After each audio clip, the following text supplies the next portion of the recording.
Hello बच्चों, welcome to the Krishna एमर। और बच्चों आज हम स्टार्ट करने जा रहे हैं अपना 12th क्लास का अल्फा बैच, जिसमें हम आज सबसे पहले स्टार्टिंग करेंगे अपना फर्स्ट यूनिट की। जो हमारी फर्स्ट यूनिट है इलेक्ट्रोस्टैटिक के बारे में, और इसके अंदर भी हमारा जो है फर्स्ट चैप्टर है हमारा इलेक्ट्रिक फील्ड एंड चार्ज। ठीक है, तो इसके बारे में स्टार्ट कर लेते हैं कि आज जो हम स्टार्ट करेंगे टोटल उसको देखेंगे। तो आज ही स्टार्ट कराया हमने ये अल्फा बैच अपना। ठीक है, तो देखते हैं अपना हमारा जो चैप्टर फर्स्ट है यानी यूनिट फर्स्ट है। पहले यूनिट के बारे में देखेंगे कि यूनिट किस बारे में बताती है हमको। हमारी जो यूनिट है और ये बोर्ड क्लास के लिए भी इम्पोर्टेंट होगी इस बार। अल्फा बैच हमारे लिए मेन बोर्ड क्लास के लिए रखेंगे ज्यादातर हम। ठीक है, फिर उसमें अपना कंपटीशन लेवल के भी क्वेश्चन देखेंगे, है ना। तो फिलहाल यूनिट फर्स्ट की बात कर लेते हैं। जो है हमारी यूनिट फर्स्ट का नेम है वो है हमारा इलेक्ट्रोस्टैटिक,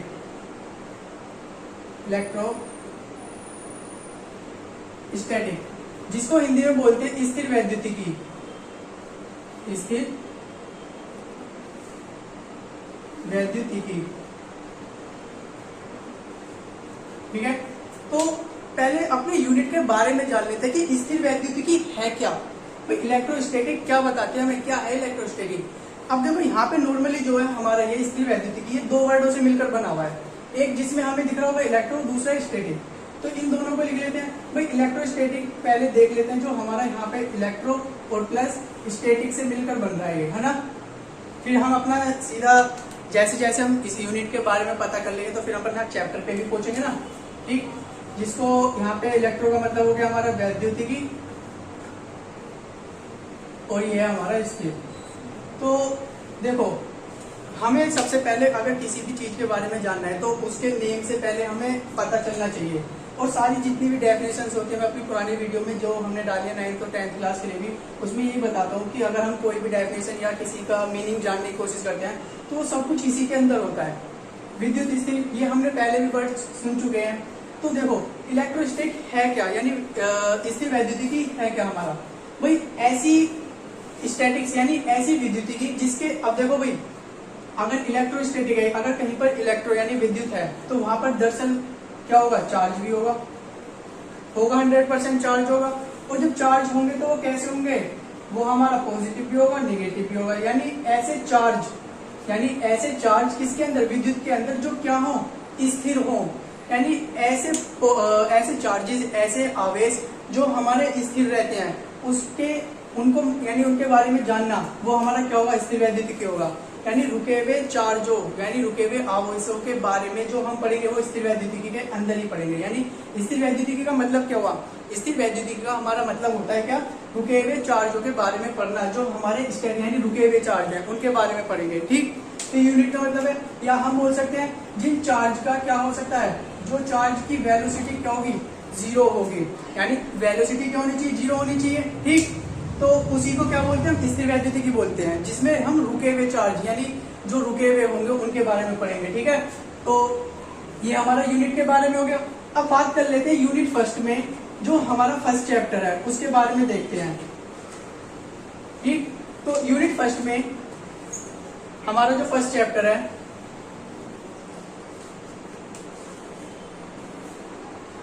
वो है हमारा विद्युत आवेश तथा क्षेत्र। इसको इंग्लिश में बोलते हैं इलेक्ट्रिक चार्ज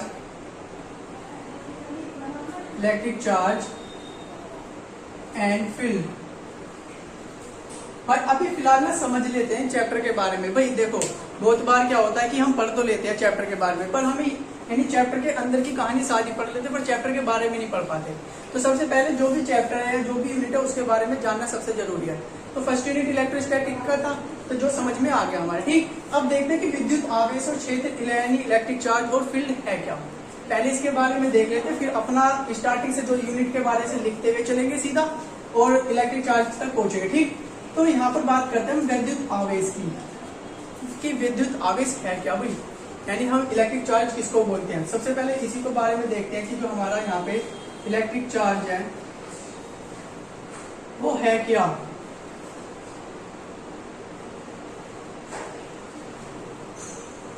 इसके बारे में देखना है हमें, इलेक्ट्रिक चार्ज के बारे में। तो देखो क्या होता है, सपोज हमारे पास में, यानी ये क्या होता है इलेक्ट्रिक चार्ज, वैद्युत आवेश क्या होता है, ये एक किसी भी ऑब्जेक्ट की एक ऐसी प्रॉपर्टी होती है जिस वजह से वो कोई ऑब्जेक्ट एक फोर्स का फील करता है। तुमने बचपन में बहुत खेल करे होंगे, बच्चा लोगों को देखो क्या करा होगा, तुमने अपना कैप लिया होगा या सपोज स्केल ले लो और तुमने अपने स्केल से, ये हमारा स्केल है, और अब आप क्या करते हो, और ये हमारे कागज के टुकड़े रखे हुए हैं कुछ, यानी पेपर्स के छोटे छोटे पार्ट्स हैं, और आपने क्या करा होगा बचपन में बहुत बार स्केल को बहुत तेजी से फ्रिक्शन की तरह यानी रगड़ा होगा, बहुत तेजी के साथ में उसको फ्रिक्शन करा होगा, जिससे फ्रिक्शन यानी घर्षण बल, यानी एक तरीके से बोल सकते हो उसको रगड़ा तुमने, यानी इतना रगड़ा, और जैसे ही आपने उसको रगड़ा तो आप क्या करते थे, थोड़ा कागजों के टुकड़े फाड़ कर उसके पास ले जाते थे, तो क्या होता था, जो कागज के टुकड़े थे वो तुरंत उसकी तरफ को चलना स्टार्ट कर देते, यानी एकदम अगर वो लेटे हुए होते तो वो खड़े हो जाते थे चार्ज, यानी उससे क्या करते थे, वो उससे चिपक भी जाते थे कुछ स्केल से, है ना। तो इसी तरीके से क्या हो रहा है यहाँ पर भी इलेक्ट्रिक चार्ज के बारे में, कि अगर कोई दो ऑब्जेक्ट, ये हमारे सपोज दो ऑब्जेक्ट ही हैं, अगर इनके बीच में, यानी जो इलेक्ट्रिक चार्ज है, जो हमारा वैद्युत आवेश है, ये क्या है, ये एक प्रॉपर्टी है, क्या है, ये एक प्रॉपर्टी है किसकी, ऑब्जेक्ट की, ये किसी भी ऑब्जेक्ट की एक प्रॉपर्टी है, क्या, जिसकी वजह से वो दोनों ऑब्जेक्ट क्या करते हैं, एक फोर्स, यानी एक फोर्स की फीलिंग आती है, एक फोर्स का अनुभव करते हैं, और उस फोर्स का जो अनुभव होता है, लगने वाला जो बल होता है, उसका अनुभव वो क्या कहलाता है, हमारा इलेक्ट्रिक चार्ज कहलाता है। ठीक, अब जो ऑब्जेक्ट है, अब बात करते हैं इलेक्ट्रिक फील्ड की। भाई इलेक्ट्रिक फील्ड क्या होता है हमारा,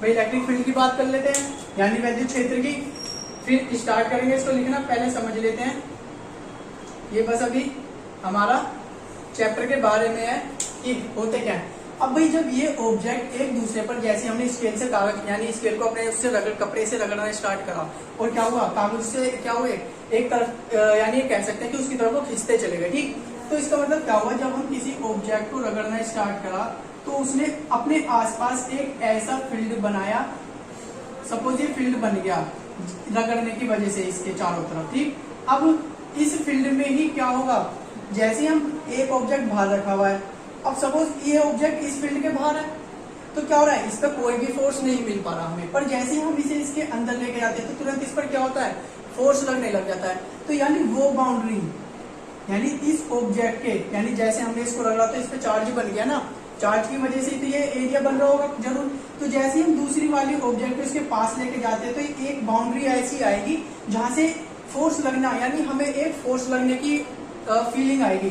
सपोज आप चुंबक ले लो, क्या ले लो, मैग्नेट ले लो, और उनके सेम पोल को एक दूसरे के पास लेके आओ, यानी एक को तो आप ऐसे रख के छोड़ दो, ये रहा एन और एक ये रहा, और इसका एक अपना फील्ड है, ठीक है, और ये अब इस फील्ड के बाहर रखिए, तो जब ये दूर दूर रखे होंगे तो आपको नहीं पता लगेगा कि ये भाई इसके बीच में क्या फोर्स लग रहा है नहीं लग रहा है, पर जैसे ही आप इसको आगे लेके जाते हैं तो क्या होता है, तुरंत ही हमें फोर्स की फीलिंग आती है, जिस वजह से इसको आगे ले जाने पे पीछे को हट जाती है ना। तो इसका मतलब क्या हो रहा है, इस ऑब्जेक्ट के चारों ओर का वह क्षेत्र, यानी the field around this object is known as electric field, यानी इसके चारों तरफ का जो भी फील्ड बन रहा है, जो भी अपना फील्ड बना दिया है, वो फील्ड क्या है हमारा, वो फील्ड ही हमारा इलेक्ट्रिक फील्ड है। ठीक, तो अब स्टार्ट करते हैं सही से, इसके नोट्स के थ्रू, यानी कैसे कैसे आपको लिखना है वो सारी चीजें देख लेंगे। ठीक, तो फिलहाल ये चैप्टर और हमारा यूनिट के बारे में हो गया, तो स्टार्टिंग करते लिखने की भी हो। तो फर्स्ट ऑफ ऑल सबसे पहले हम स्टार्ट करेंगे अपना इलेक्ट्रोस्टैटिक, यानी वैद्युतिकी से स्टार्ट करेंगे। वैद्युतिकी यानी इलेक्ट्रिक, और सीधा यहां से करते करते हम कहां पर पहुंचेंगे, अपने चार्ज पर पहुंचते चले जाएंगे सीधा, यानी चैप्टर फर्स्ट की बात चल रही है अपना, ठीक है। तो इसमें सबसे पहले हम इलेक्ट्रिक के बारे में देख लेते हैं कि हमारा इलेक्ट्रिक होता क्या है। ठीक भाई, डेफिनेशन जो बनेगी इसकी, हालांकि अभी हमने देखा है वैद्युतिकी क्या होती है, वैद्युतिकी में ही है वो जो चार्ज जिनके बारे में हम पढ़ रहे हैं, यानी चार्ज के बारे में, क्यों वो चार्ज ही हमें बताएंगे इसके अंदर की कहानी क्या हो रही है, ठीक है ना। तो देखो definition, physics of electricity is that physics of electricity is that branch of science, science, under which charges are studied. यानी भौतिकी वह, यानी विज्ञान की वह शाखा जिसके अंतर्गत, यानी इंग्लिश में तो देखो, हिंदी में डेफिनेशन क्या बनेगी, हिंदी में बनेगी भौतिकी विज्ञान की वह शाखा जिसके अंतर्गत हम आवेशों के बारे में पढ़ते हैं। यानी physics of electricity is that branch of science under which charges are studied. ठीक, अभी वैद्युतिकी क्या है, जिसके अंदर हम किसके बारे में पढ़ रहे हैं, चार्ज के बारे में पढ़ेंगे। वो चार्ज कौन से होंगे हमारे, वो चार्ज होंगे हमारे पॉजिटिव और नेगेटिव होंगे। ठीक, अब ये जो वैद्युतिकी है ये हमारी टू टाइप्स की होती है। ठीक, यानी there are two type of electric, यानी जो हमारी इलेक्ट्रिक है दो टाइप की होती है। वैद्युतिकी क्या होती है, दो टाइप की होती है, जिसमें मैं नंबर फर्स्ट बात करूंगा अपना किसकी, इलेक्ट्रोस्टैटिक की, जो हमारी यूनिट का नेम है इलेक्ट्रोस्टैटिक। अभी देखा है हमने इसके बारे में क्या होता है। ठीक, यानी इसको हम हिंदी में बोलेंगे स्थिर वैद्युतिकी, स्थिर वैद्युतिकी, और दूसरा बोलते हैं इसको डायनामिक इलेक्ट्रो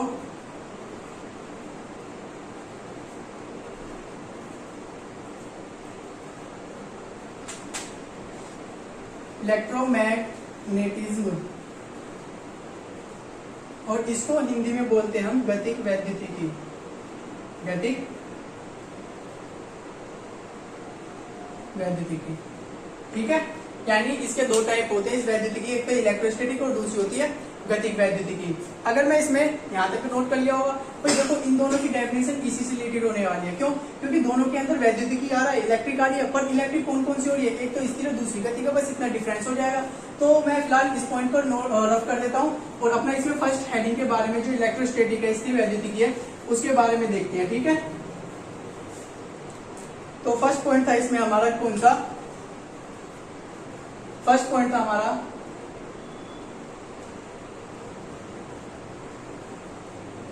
इलेक्ट्रोस्टैटिक्स, और इसको बोलते हैं हम स्थिर वैद्युतिकी। भाई देखो, अभी तो स्टार्टिंग में हमने देख लिया था कि इलेक्ट्रोस्टैटिक स्थिर वैद्युतिकी होती क्या है, फिर से देख लेते हैं क्या जा रहा है, कुछ नहीं जा रहा।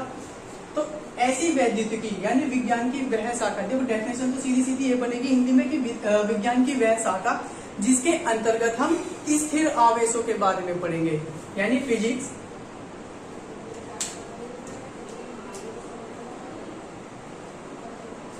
Of electricity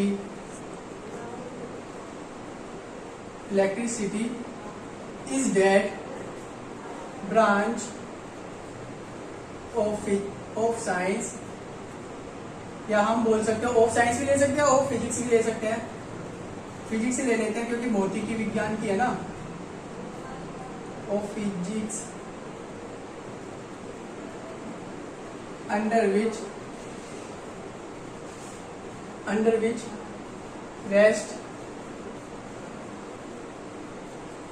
charges are studied, यानी इस भौतिकी विज्ञान की वह शाखा, भाई किसी पर यहाँ पे फिजिक्स नहीं, हमारा साइंस ही आएगा, SCINC, क्योंकि यहाँ पर आ गया ना फिजिक्स ऑफ इलेक्ट्रिसिटी। ठीक है, तो यानी भौतिकी विज्ञान की वह शाखा जिसके अंतर्गत हम स्थिर आवेशों के बारे में पढ़ेंगे, यानी रेस्ट चार्ज हो गए। Physics of electricity is that branch of science which under which rest charges are studied, यानी ऐसी विज्ञान जिसके अंतर्गत हम क्या पढ़ रहे हैं, सिर्फ रुके हुए चार्ज के बारे में। ठीक, अब ऐसे जो चार्ज रुके हुए हैं तो उसकी भाई वेलोसिटी भी, अब ये चार्ज तो देखो पॉजिटिव, यानी पढ़ना चार्ज के बारे में ही है हमें।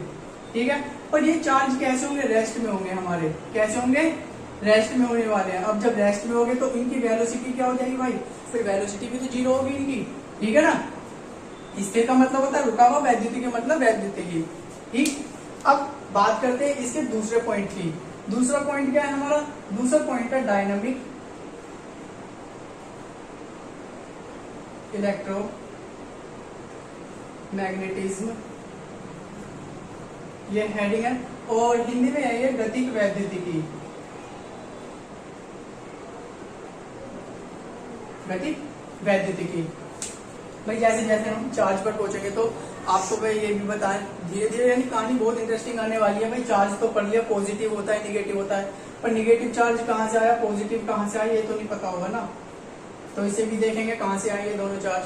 तो देखो दूसरा पॉइंट है हमारा गतिक वैद्युतिकी, इसको देख लेते हैं। भाई डेफिनेशन सेम होने वाली है, पर रेस्ट की जगह क्या आ जाएगा हमारा? रेस्ट की जगह क्या आएगा? मोशन चार्ज आ जाएगा, बस इतना ही आएगा।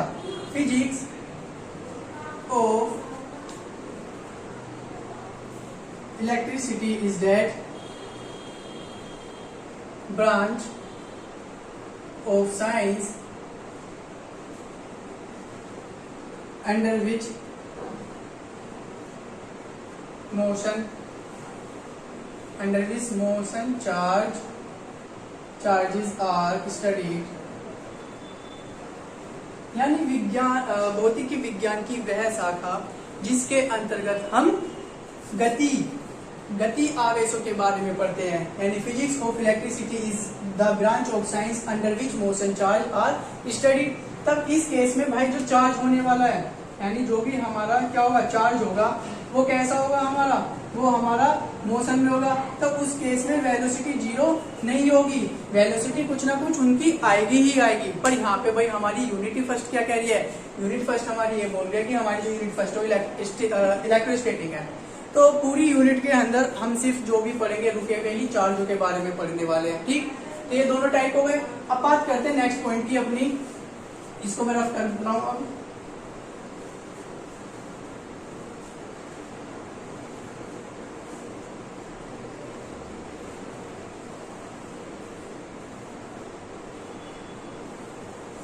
ठीक है, नेक्स्ट पॉइंट देखते हैं।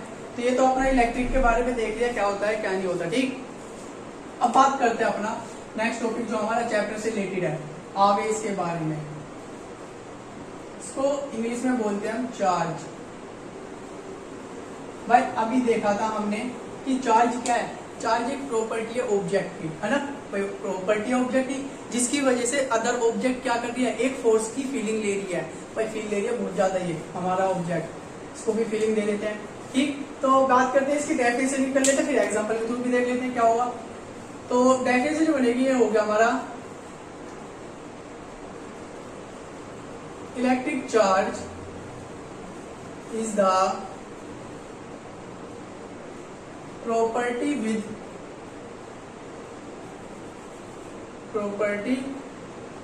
with which an object start exerting an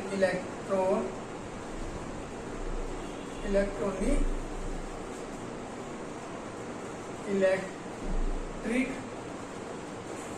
force on other object।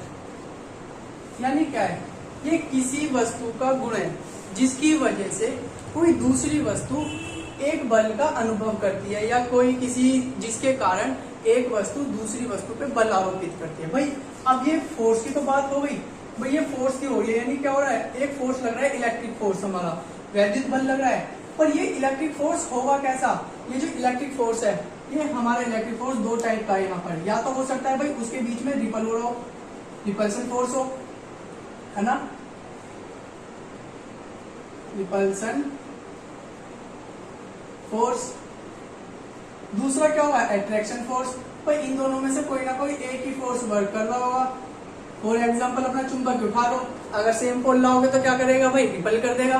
और डिफरेंट पोल लाएंगे यानी अलग पोल लाएंगे, उसका अपोजिट पोल लेके चलेंगे तो क्या करेगा? अट्रैक्ट करेगा। तो इंग्लिश में definition electric charge is the property with which an object start exerting an electric force on other object. यानी जब कोई वस्तु, यानी किसी वस्तु का वह गुण जिसके कारण कोई वस्तु दूसरी वस्तु पर एक बल आरोपित करती है। ठीक, सपोज हमारे पास में एक ऑब्जेक्ट रखा है यहाँ पर, ये या स्केल भी ले सकते हो एग्जांपल के तौर पर, है ना।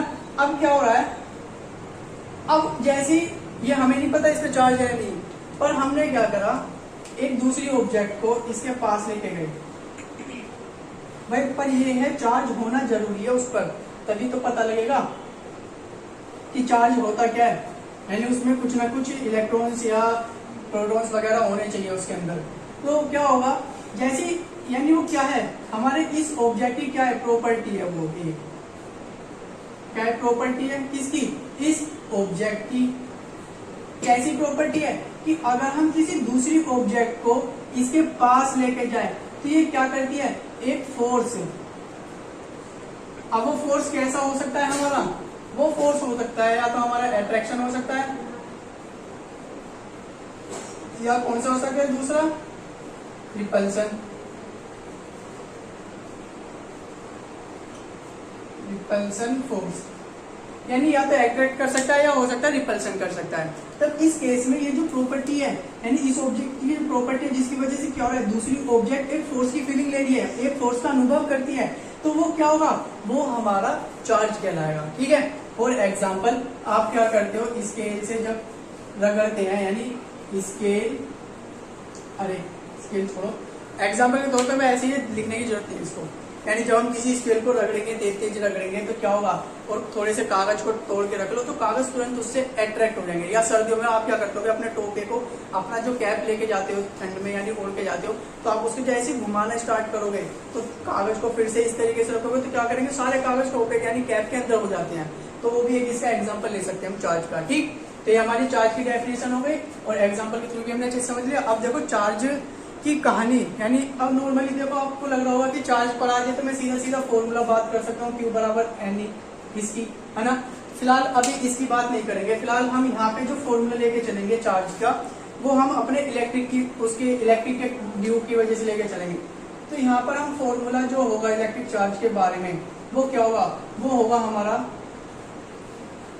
Q बराबर IT, इसको लेके चलेंगे। अरे क्या कर रहा हूँ, IT, ठीक, इसको लेके चलेंगे, है ना। इसको मैं रफ कर रहा हूं,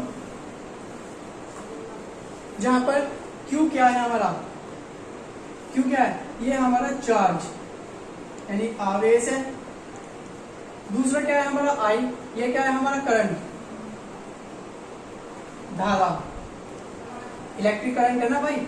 और T क्या होगा हमारा टाइम। ठीक, तो हम ये भी बोल सकते हैं the multiplication of current in and time is equal to charge, ये भी हो सकता है, यानी किसी समय में प्रवाहित होने वाली धारा, the charge floating in any time, है ना। तो ये भी हो सकता है। अब नॉर्मली इसकी यूनिट भी देख लेते हैं कि यूनिट क्या होने वाली है, इसको मैं रफ कर रहा हूँ। इसकी यूनिट देखेंगे अब कि यूनिट और हमारी जो डायमेंशनल फॉर्मूला होता है इसका, वो क्या होता है, और डायमेंशनल फॉर्मूला हम इसी फॉर्मूले के अकॉर्डिंग लिखेंगे, Q बराबर IT के अकॉर्डिंग, ठीक है ना। इसके अकॉर्डिंग ही देखेंगे। तो पहले डायमेंशनल फॉर्मूला देख लेते हैं। डायमेंशनल फॉर्मूला क्या बनने वाला है, तो देखो Q की बात कर रहे हैं ना, तो इसका जो डायमेंशनल फॉर्मूला है वो क्या होगा, इसका डायमेंशनल फॉर्मूला बनेगा भाई I है करंट, और करंट की यूनिट क्या होती है, एम्पियर होती है भाई। एम्पियर क्या होती है, तो A आ जाएगा हमारा, ठीक, A1, और उसकी पावर 1 होती है। T क्या होता है, टाइम, और टाइम को किससे लेते हैं, T से लेते हैं। तो ये इसकी डायमेंशनल फॉर्मूला हो जाएगा। ठीक, अब बात करते हैं यूनिट की, तो यूनिट क्या होने वाली है भाई, यूनिट जो होती है वो होती है कूलम। क्या होती है, कूलम होती है, COL।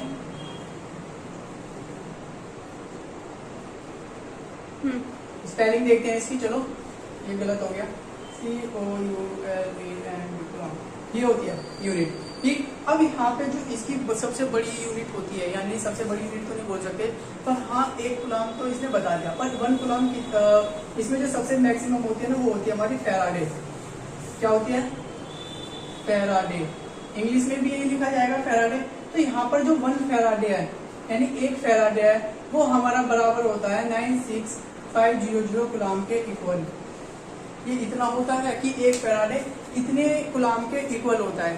ठीक, अब दूसरी चीज, यूनिट हम बात कर लेते हैं, इसकी यूनिट 1 ESU में, यानी 1 यूनिटी इसकी एक टाइप हो गया यूनिट का, सेकंड टाइप देख लेते हैं। अब वो बात करते हैं 1 ESU में। 1 इलेक्ट्रोस्टैटिक यूनिट क्या होती है? इलेक्ट्रोस्टैटिक यूनिट के बारे में देख लेते हैं। अब 1 इलेक्ट्रोस्टैटिक यूनिट क्या होती है भाई? इसमें जो होता है ना 1 कूलम, क्या होता है इसमें जो हमारा 1 कूलम है वो हमारा इक्वल होता है 3 × 10⁹ ESU के। यानी यहाँ पर 1 कूलम 1 ESU के इक्वल हो रहा है देखा जाए तो। अगर हम 1 ESU की बात करें, यानी 1 ESU की बात करेंगे तो वो कितना हो जाएगा? वो हमारा 1/3 × 10⁹ कूलम के बराबर होने वाला है ना। और इसके बाद इसकी नेक्स्ट जो देखेंगे हम यूनिट थर्ड, वो देखेंगे अपना 1 EMU। 1 EMU का मतलब है इलेक्ट्रोमैग्नेटिक यूनिट। क्या होने वाली है? Electromagnetic unit. अब 1 इलेक्ट्रोमैग्नेटिक यूनिट क्या होती है भाई? यहाँ पर सीधा है बस 1 EMU बराबर होता है 10 कूलम के। ठीक है, तो ये इसकी कुछ यूनिट हो गई। अब मैं बात करता हूँ यहाँ पर यूनिट के अलावा ये कैसी क्वांटिटी हुई, क्वांटिटी भी तो पता चलनी चाहिए। और इससे रिलेटेड क्वांटिटी के बारे में तो हमने बहुत अच्छे से एग्जांपल दिया था 9th क्लास की वीडियो में। हालांकि देखो अभी कंप्लीट वीडियो धीरे धीरे आएंगी, धीरे धीरे वीडियो डलेंगी, क्योंकि 9th क्लास का भी अभी कंप्लीट वीडियो नहीं डला है लेक्चर का, और 10th में भी। तो धीरे धीरे वीडियो आती रहेंगी जैसे जैसे मुझे टाइम मिलता रहेगा ना। ठीक है, तो यहाँ पे मैं बात कर लेता हूँ किसकी, क्वांटिटी की, कि ये कैसी क्वांटिटी है और क्यों। ठीक है, अब देखो यहाँ पे चार्ज है क्यू IT। ये जो है हमारी तो देखो इसकी क्वांटिटी के बारे में देख लेते हैं। फॉर्मूले की तो जरूरत नहीं है, वैसे फॉर्मूले की जरूरत नहीं है। देखो ये ना, ये हमारी जो क्वांटिटी है ये है स्केलर क्वांटिटी। कैसी? Scalar quantity. क्वांटिटी लिख दिया, पूरी लिख लेते हैं। It is a scalar quantity, यानी यह एक अदिश राशि है। क्या है? यह है एक अदिश राशि है भाई। अब मैं बात करूं इसकी IT, तो I बराबर होता है Q/T। भाई यहाँ पे एक क्वेश्चन ये उठता है कि ये अदिश राशि है, और जब अदिश यानी स्केलर क्वांटिटी है, अदिश राशि है, तो इसके पास में सिर्फ मैग्नीट्यूड होगा। क्या होगा? सिर्फ मैग्नीट्यूड होगा, डायरेक्शन नहीं होगी, है ना। यही तो कहता है हमारा स्केलर क्वांटिटी कि डायरेक्शन नहीं होगी, मैग्नीट्यूड होगी सिर्फ हमारी इसके पास में। पर यहाँ पर करंट तो हमारा ये करंट क्या है? करंट के पास तो डायरेक्शन भी होती है और मैग्नीट्यूड भी होता है। यानी करंट क्या है? करंट जो है हमारी एक तरीके से इसमें क्या क्या चीजें होती हैं भाई? मैग्नीट्यूड भी है और दूसरी डायरेक्शन भी है इसके पास में। तो इसको वेक्टर क्यों नहीं बोल सकते हम भाई? इसके पास में दोनों है। क्यों भाई? ये किसी न किसी मान को तो लेके चल रहा होगा, जो भी हम आती है। सपोज 8 कूलम हमारा चार्ज आ गया, ये ठीक है, चार्ज आ गया 8 कूलम। तो 8 क्या है यहाँ पर भैया? 8 है हमारा इसका मैग्नीट्यूड, और साथ में इसकी डायरेक्शन भी होगी। भाई चार्ज ऐसा तो है नहीं चारों तरफ फैल रहा होगा, भाई किसी ना एक ही तो डायरेक्शन में जा रहा होगा, किसी ना किसी एक में। सपोज जब आप वायर ले लेते हैं, वायर ले लिया हमने, और जिसमें कि भाई चार्ज जो है ना उसका भी एक अपना चलने का पाथ होता है, वो भी एक वक्र यानी इस तरीके से चलता है। एक डायरेक्शन होती है उसकी, वो उस डायरेक्शन को फॉलो करता हुआ चलता है। यानी एक हम बोल सकते हैं वक्र, यानी कर्व के कर्व पाथ को फॉलो करता है वो। तो यहाँ पे भाई उसमें डायरेक्शन भी और मैग्नीट्यूड भी है, तो उसको हम वेक्टर क्यों नहीं बोल रहे? भाई वेक्टर बोलना चाहिए। पर वो क्या कह रहा है कि it is a scalar quantity. क्यों भाई? मेन रीजन जो है, यानी रीजन क्या है इसका? रीजन ये है हमारा, रीजन को लिखने के लिए रफ करना पड़ेगा कि ये जो वेक्टर प्रॉपर्टी होती है फॉर एडिशन, यानी वेक्टर प्रॉपर्टी फॉर एडिशन, यानी हमने 11th क्लास में वेक्टर चैप्टर पढ़ा था, तो उसमें ये प्रॉपर्टी है, वहां पे डिटेल में तो वेक्टर प्रॉपर्टी फॉर एडिशन में यानी ये इस प्रॉपर्टी को फॉलो नहीं करती। सपोज हमारा एक चार्ज है ना, सपोज 5 कूलम का चार्ज इधर से आ रहा है और दूसरा 5 कूलम का चार्ज इधर की तरफ से आ रहा है और ये इधर से इधर को जाएगा। तो जब हम इसका नेट चार्ज निकालेंगे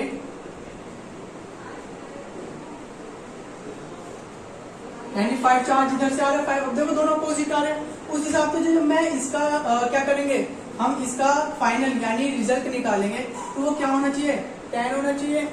यानी क्या होता है देखो एक तरफ से 5 आ रहा है दूसरी तरफ से भी 5 आ रहा है और दोनों की डायरेक्शन तो अपोजिट है, उस हिसाब से क्या होना चाहिए भाई जब हम इसका रिजल्ट निकालेंगे तो रिजल्टेंट क्या होना चाहिए 5 प्लस माइनस के 5। क्यों भाई दूसरा अपोजिट डायरेक्शन में इस वजह से माइनस आया तो रिजल्टेंट क्या होना चाहिए उसका रिजल्टेंट 0 आना चाहिए है ना।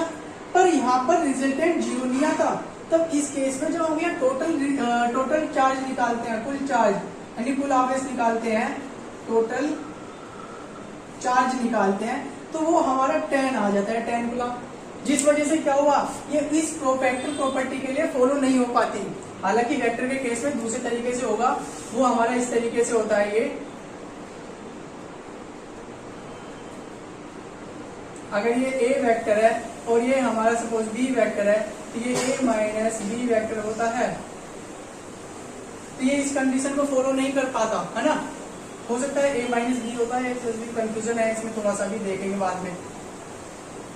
कुल मिला के इतना याद रखेंगे बस अपना, ये क्या करता है ये हमारी वेक्टर प्रॉपर्टी फॉर एडिशन को फॉलो नहीं करता। क्यों भाई उसके यहाँ पे अपोजिट डायरेक्शन में आ रहा है तो 0 आना चाहिए, पर ये 0 नहीं आता, क्या आ जाता है 10 आ जाता है ना। तो इस वजह से क्या ये हमारी स्केलर क्वांटिटी है। ठीक, अब नेक्स्ट देखते हैं भाई चार्ज तो हमने पढ़ लिया, अब चार्ज के टाइप भी होते हैं, 2 होते हैं। अब वो 2 टाइप कौन से होते हैं कमेंट बॉक्स में मुझे बताएं जल्दी से। तो इसका टाइप देख लेते हैं, टाइप ऑफ चार्ज। यहाँ पे जो टाइप होता है चार्ज का वो 2 टाइप्स होता है। नंबर 1 हमारा होता है पॉजिटिव चार्ज और सेकंड होता है हमारा नेगेटिव चार्ज। भाई देखो इन चार्जों को पढ़ने से पहले मैं क्या है कि इन चार्जों की थोड़ी सी कहानी बताऊंगा कि ये आए कहां से हैं। ठीक है, इन चार्जों की हम थोड़ी सी कहानी देख लेते हैं। भाई हम पढ़ तो लेंगे कि पॉजिटिव क्या होता है नेगेटिव क्या होता है, पर ये आए कहां से उसको भी तो देखो। तो सबसे पहले पॉजिटिव और नेगेटिव चार्ज के बारे में जो बताया था वो हमारे एक साइंटिस्ट थे, उनका नाम था हमारा बेंजामिन फ्रैंकलिन।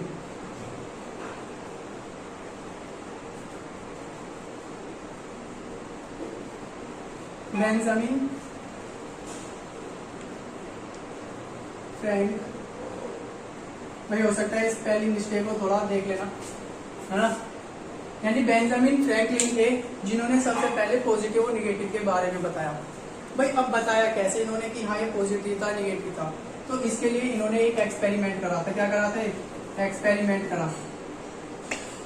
ठीक, अब ये एक्सपेरिमेंट कैसा था, इन्होंने क्या करा, इन्होंने दो क्या ली छड़े ली यानी 2 स्टिक्स ली और उनको बांध के लटका दिया इस तरीके से। ठीक है, इस तरीके से क्या करा इन्होंने बांध के लटका दिया। अब ये दोनों छड़ कौन सी थी, सपोज एक थी हमारी कांच की यानी ग्लास की स्टिक, ग्लास स्टिक, और दूसरी बात करते दूसरी थी आबनूस की छड़। आबनूस की छड़ ले ली और दूसरी क्या ले ली कांच की छड़ ले ली। अब हम क्या करते हैं एक तीसरी छड़ लेते हैं यानी तीसरी स्टिक लेते हैं, इसको इंग्लिश में भी आबनूस ही लिख लेना, आबनूस, आबनूस स्टिक। ठीक है, अब हम क्या करते हैं भाई यहाँ पे एक तीसरी स्टिक को लेते हैं। ठीक है, और इस तीसरी स्टिक को हम ये दोनों जो स्टिक हैं इसको तो हम भाई क्या करते हैं एक रेशम की उससे यानी रेशम लेते हैं, रेशम के कपड़े से यानी वूलन क्लॉथ से क्या करते हैं इसको रगड़ के यहाँ पे लटका देंगे और दूसरे वाले को क्या करेंगे इसको बिल्ली की खाल से, बिल्ली की खाल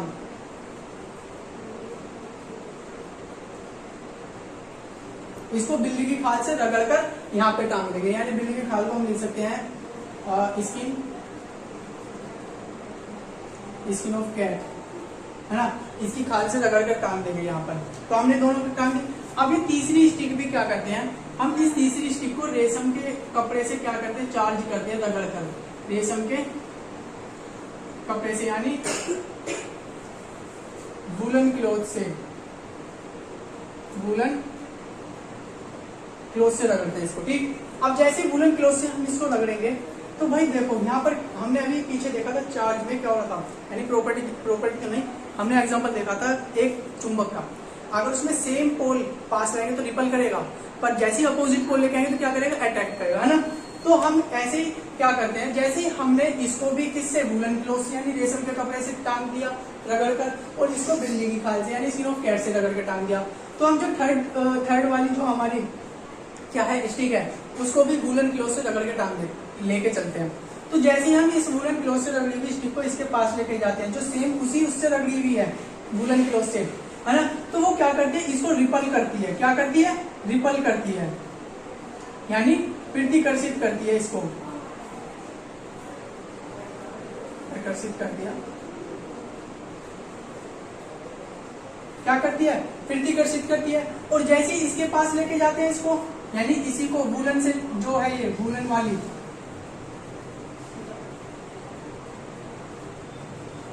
वूलन क्लॉथ से रगड़ी हुई जो थी, जैसे ही इसको हम इसके पास लेके जाते हैं तो इनके बीच में क्या होता है, अट्रैक्ट, ये क्या करती है, इसको अट्रैक्ट करती है ना, अट्रैक्ट करती है यानी आकर्षित करती है इसको, ये क्या करती है, आकर्षित करती है। तो बेंजामिन फ्रैंकलिन ने ये सोचा कि जब मैं वूलन क्लॉथ से रगड़ी हुई को वूलन के पास लेके गया तो ये क्या करती है, एक दूसरे को रिपल कर देती है, और जैसे ही इसके पास गया तो इसने क्या करा, अट्रैक्ट करा। तब इसने इसको नाम दे दिया, यानी अभी भी इसने ये नहीं पता करा कि पॉजिटिव है या निगेटिव है, तो इसने यहाँ पे दिमाग लगाया कि जब ये दोनों एक को तो क्या कर रही है, एक तो कर रही है रिपल और दूसरा कर रही है अट्रैक्ट कर रही है, तो जब हम एक नॉर्थ है और दूसरा भी नॉर्थ है तो ये क्या करता है, रिपल करता है ना भाई, और एक एन है और दूसरा क्या है, ऐसे है, तो क्या करता है, अट्रैक्ट करता है। तो अगर हम इन दोनों को एक तरफ यानी एक साथ लेके आएंगे तो क्या करेंगे, ये अपने चार्जेस को खत्म कर लेंगे पूरी तरीके से। सपोज एक चार्ज यानी दो चार्ज ऐसे जो रिपल कर रहे हैं और दो चार्ज ये हमारे ऐसे हैं जो अट्रैक्ट कर रहे हैं, ठीक, सॉरी, दो चार्ज ऐसे जो रिपल है और दो चार्ज ऐसे जो अट्रैक्ट कर रहे हैं, है ना। पर अगर इन दोनों चारों चार्जों को एक साथ लेके जाया जाए तो ये चार्ज अपना बिल्कुल जीरो कर देते हैं उस केस में, यानी कोई भी करंट नहीं फ्लो होता, जीरो कर देते हैं। जब जीरो कर देते हैं ये उस चार्ज को, तो बेंजामिन फ्रैंकलिन ने सोचा कि जिस तरीके से मैथ में, यानी उनका दिमाग मैथ में गया कि जिस तरीके से हमारी पॉजिटिव और निगेटिव इंटीजर आपस में मिलकर, यानी वहां पे हमने पॉजिटिव इंटीजर का होगा +1 2 3 4 5 इस तरीके से, और निगेटिव इंटीजर -1 -2 -3 -4 इस तरीके से था। तो जिस तरीके से अगर हम +1 को -1 के साथ कंबाइन करते तो रिजल्ट क्या देता है, 0। इसी तरीके से अट्रैक्ट यानी रिपल्सन वाला और दूसरा कौन सा है हमारा, अट्रैक्ट वाला, ये जैसे पास पास आते थे एक दूसरे को नष्ट कर लेते हैं, यानी डिस्ट्रॉय कर लेते, जैसे इन्होंने करा। तब इन्होंने बोला कि जो एक दूसरे को रिपल कर रहे थे वो होंगे हमारे पॉजिटिव चार्ज, और जो एक दूसरे को अट्रैक्ट कर रहे थे वो होंगे हमारे निगेटिव चार्ज। तो यहाँ से हमारी कहानी बनी निगेटिव और पॉजिटिव की, है ना। तो इसी के बारे में देखेंगे तो समझ में आ गया कि भाई क्या हो रहा है, केस यहाँ पे निगेटिव चार्ज कहाँ से आया, पॉजिटिव चार्ज कहाँ से आया, है ना। और देखो इन्होंने जो बताया था ना सबसे पहले, ये इस चार्ज के बारे में इन्होंने 1750 में बताया था, है ना। तो ये याद रखना 1715 में बताया था इन्होंने, और ये हमारे साइंटिस्ट थे। तो मैं देख लेता हूँ, तो यही है इसमें, यानी ये नहीं बताया कि कहाँ के थे बेंजामिन फ्रैंकलिन, देख लेंगे इसको बाद में। यानी इन्होंने 1750 में बताया था ये, ठीक है। तो अब हम जल्दी से अपना निगेटिव और पॉजिटिव चार्ज को देख लेते हैं। ये तो हमें पता लग गया कि कहाँ से आई है ये।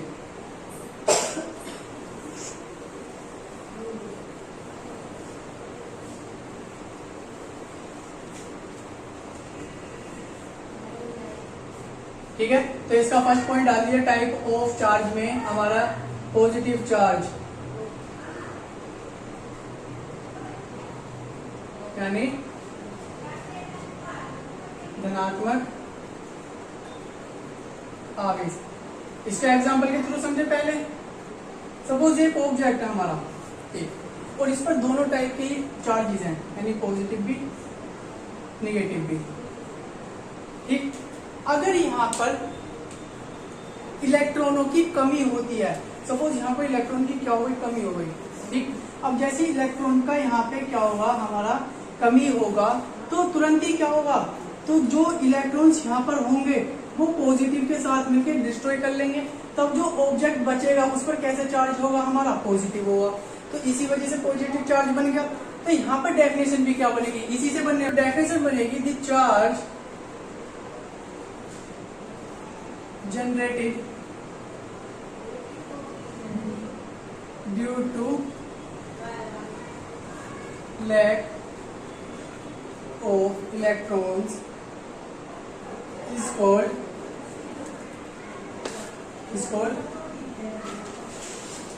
Electric charge. ठीक है, यानी किसी भी वस्तु पर ऋणावेश नहीं, इलेक्ट्रॉनों की कमी के कारण उत्पन्न, भाई यहाँ पे क्या हुआ, इलेक्ट्रॉन्स जो थे हमारे ये लैक थे, यानी कम थे,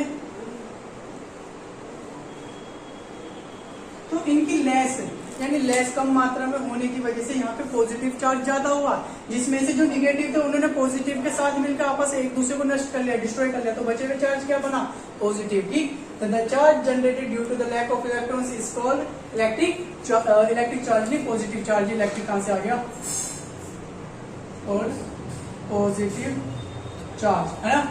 अब देखो ये हो गई इसकी डेफिनेशन। अब बात कर लेते हैं थोड़ा निगेटिव चार्ज की भी।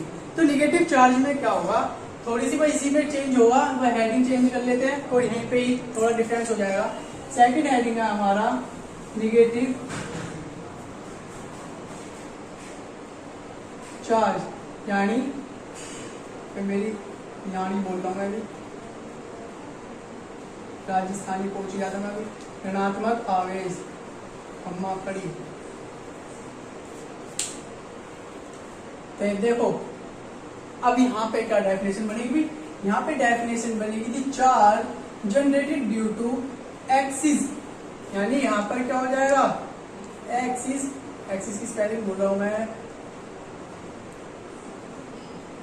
थोड़ा सही से लिख लेते हैं,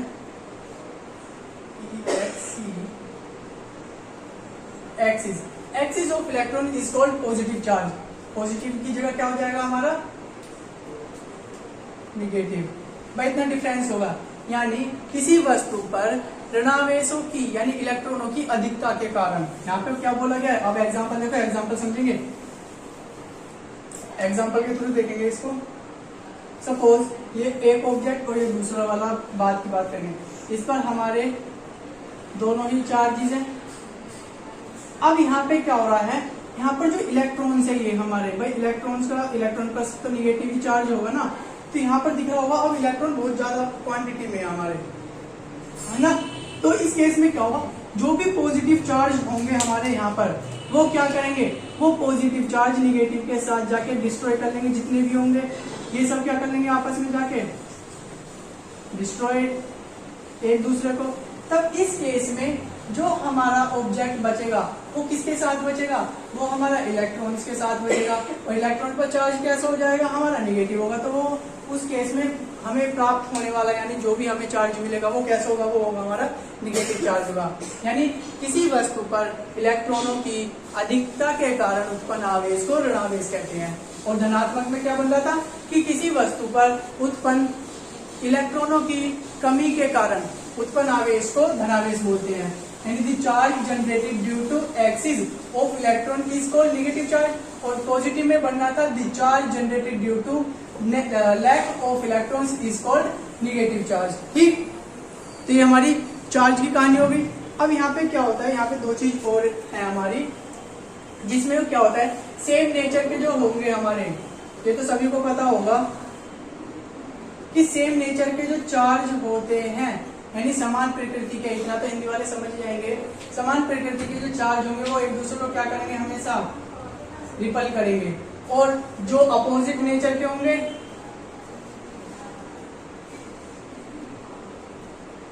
जो हमारे अपोजिट नेचर के चार्ज होंगे वो एक दूसरे को हमारा अट्रैक्ट करेंगे। क्या करेंगे? अट्रैक्ट करेंगे, है ना भाई। ये बस छोटा सा पॉइंट था, इसको देख लिया है हमने।